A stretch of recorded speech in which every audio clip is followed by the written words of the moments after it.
Shaban.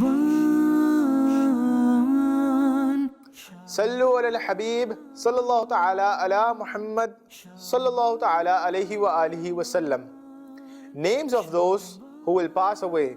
Sayyidatuna Aisha Siddiqa radiyallahu ta'ala anha said, the greatest prophet sallallahu ta'ala alayhi wa alihi wa sallam used to observe fasts on all the days of Shaban.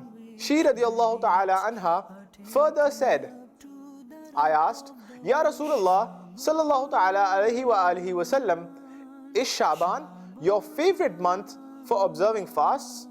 The beloved Prophet sallallahu ta'ala alayhi wa alihi wa sallam replied, Allah Azza wa Jal inscribes the name of every person destined to die in that year, and I love that at the time of my passing away, I am in the state of fasting.